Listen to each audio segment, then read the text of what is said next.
Richard Teal is patient B3. He has been searching for an explanation for his brain lesions, memory loss, and stroke.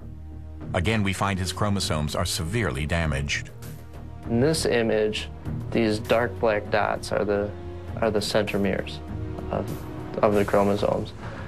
And this chromosome right here has a centromere located there and there. This can also be associated with radiation exposure. The test results for the two anonymous Gulf War vets are even worse than those of Kernaghan, Pollard, and Teal. The type of chromosome damage seen in our conspiracy test creates genetic chaos in the affected cells. From such disorder, any number of problems can arise. Dr. Heng underscores just how important the test results are. And the blue color is the patient from you. They're also significantly higher than normal patient. It is, I presume, very highly significant. Highly significant. This is next slide. The results are a breathtaking confirmation of Durakovich's predictions. Not only is the level of damage to the vet's chromosomes severe, but much of the damage is of a type often caused by alpha radiation. This is the single most important day in my 15-year research of the Gulf War syndrome. But what do the Wayne State findings mean for the patients involved? And what do the results of our conspiracy test mean to the ongoing debate about Gulf War illness? Are they proof of an underlying cause in Gulf War illness? Are they evidence of a government cover-up? Find out next on Conspiracy Test.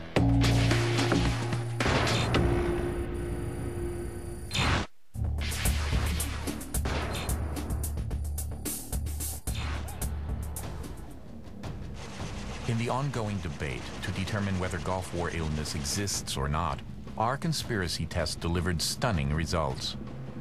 The Sky test revealed that every one of our 5 vets has suffered significant chromosome damage. In fact, the damage is 10 times higher than the normal population, and higher even than most people undergoing cancer treatment. And much of the damage is of a type associated with radiation.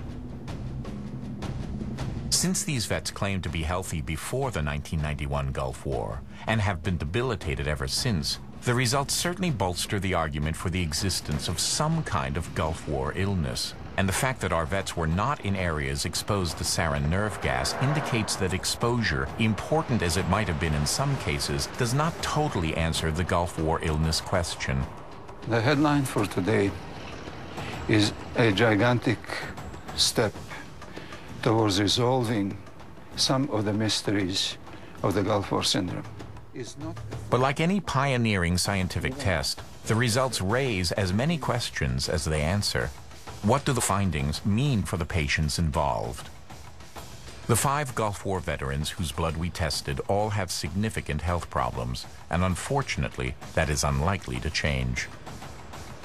There is no direct way to fix damaged chromosomes. We can treat their symptomatic illnesses to the best capacity of the clinical medicine.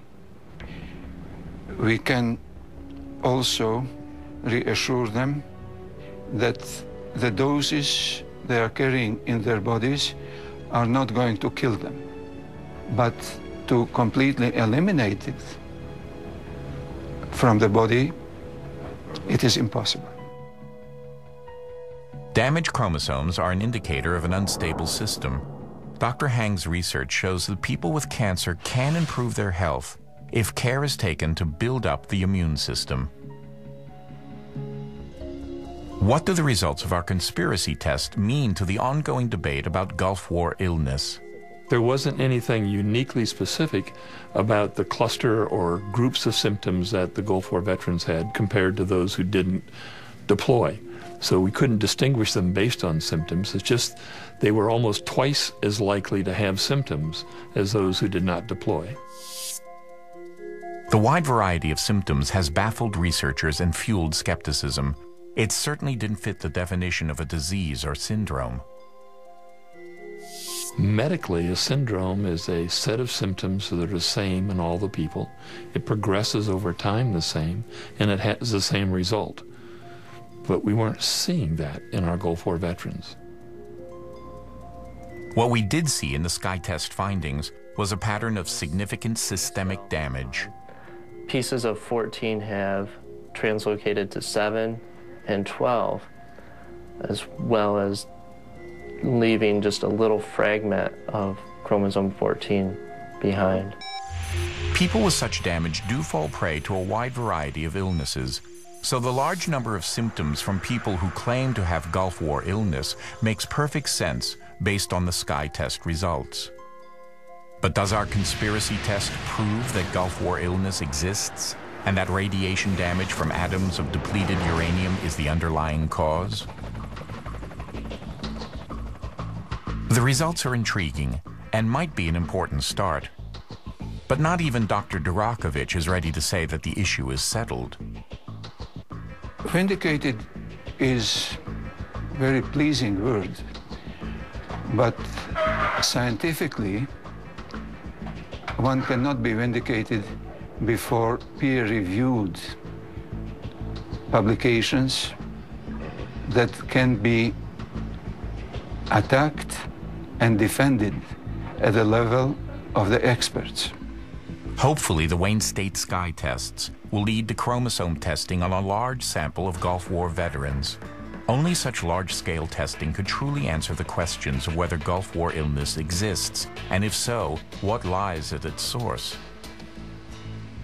But in the 17 years of investigation, it's possible that government and independent researchers were barking up the wrong tree when they tried to find specific symptoms. And what about the question of a government cover-up? No medical test could ever provide such evidence. But if our test results lead to the discovery of an underlying cause, then investigators will be able to determine if the government was aware of that cause and failed to disclose what they knew. Regardless of the outcome, it seems our test has raised new questions about the safety of depleted uranium on the battlefield. Should it be eliminated from the arsenals of the world's armies? That's one question Dr. Durakovic thinks has now been settled. Objective truth is that the human race is at risk from radioactive warfare, and that radioactive warfare should be stopped.